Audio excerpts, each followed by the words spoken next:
The first condition of growth in the spiritual life is just say more novenas. Work harder. No. I'm Father Mark Mary with the Franciscan Friars of the Renewal, and this is Ascension Presents. We're continuing again talking about going deep in the interior life, deep in the life of prayer, inspired by my recent reading of Fire Within by Father Thomas Dubay. This guy, again, we did an 8-part series on it on our podcast, the Local Podcast by the Friars, and it really lit a fire in my heart. Pray for me that fire continues to be protected and nourished, and that I really just kind of go deep on it, praying for this gift for you too. What I want to talk about, taking from Father Dubay's treatment of St. Teresa of Ávila, Doctor of the Church, and her writings on prayers, talking about the conditions of growth. The first condition for growth in prayer in the spiritual life is do the will of God. Do the will of God. The most important thing for us to grow in prayer. The best thing that you can do for your holy hours to really go deep in your time of Lectio Divina and praying the Rosary.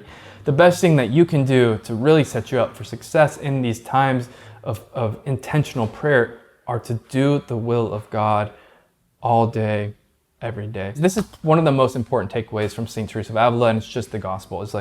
Is growth in prayer and growth in sanctity, growth in communion with God, growth in doing the will of God cannot be separated. The conditions, the work, the prerequisite for really deep contemplation is going to be sanctity. It's going to be growing in our ability to say yes to the Lord and to do His will in all things. And so if we're saying no to the Lord, if we are attached to the created world, if we're disorderly attached to sin, to venial sin, to serious sin, these things, these attachments, these sinful inclinations, these ways in which we're saying no to the will of God are going to affect our ability to have deep communion with Him in the life of prayer.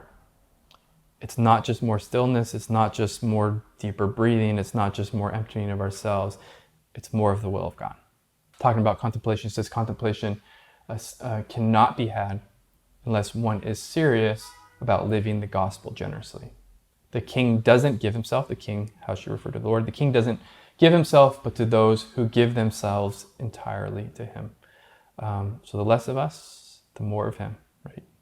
I must decrease so that He may increase. John the Baptist, pray for us. All right, so growth in prayer does not depend on a person's immediate situation. This is great news for all of you new parents out there, right? Or all of you who are just like parents of many kids, and you're tired and you're like, man, I can't really meditate. I can't really focus the way I want to. I can't really carve out the time and have it uninterrupted as I want to. Or I'm sick, and so these things are happening, and so it feels like I'm not set up for prayer.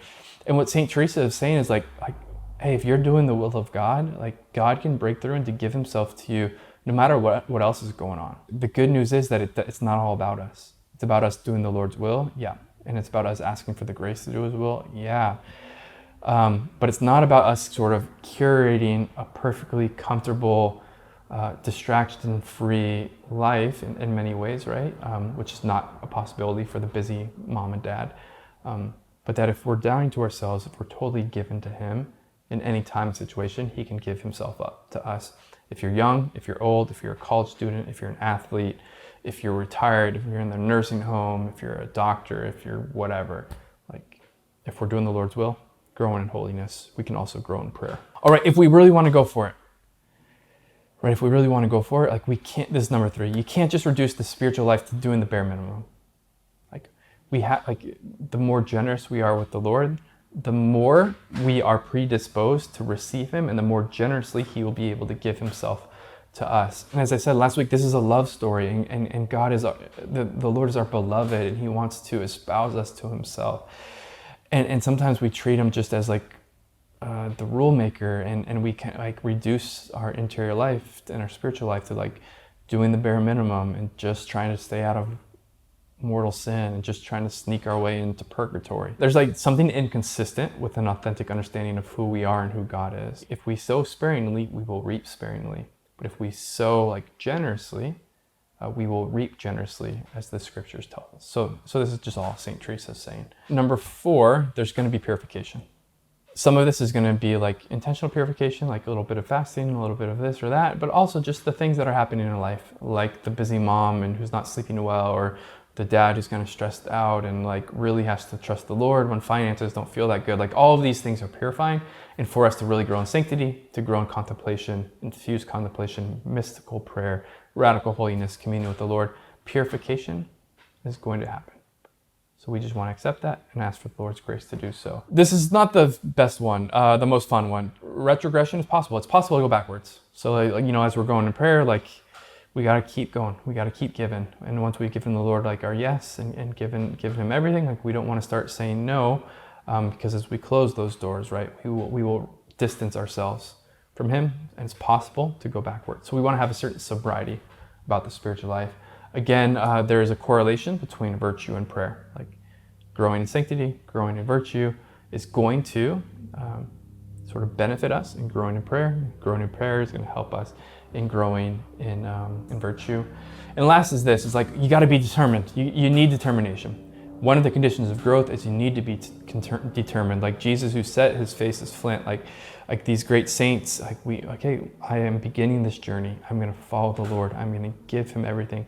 I'm going to go deep in the spiritual life. It's not always going to be easy. It's not always going to be fun. I'm not always going to have the same sort of like excitement about it. But with the Lord's help, we need to have this determination. And this is what St. Teresa says. It is most important, all important indeed, that they should begin well by making an earnest and most determined resolve not to halt until they reach their goal. So my friends, St. Teresa of Ávila, she's got me convinced. I want to go for it. I want to go for it. I've been trying to go for it. And I've made some changes in my life, and I can feel already wanting to like, oh no, like this isn't that bad, this isn't that bad. But we got to stay determined. So pray for me that I may have determination, that I may continue to grow in the interior life and really, really try and say yes to the Lord with everything, and to be generous in loving him as he is so generous in loving us.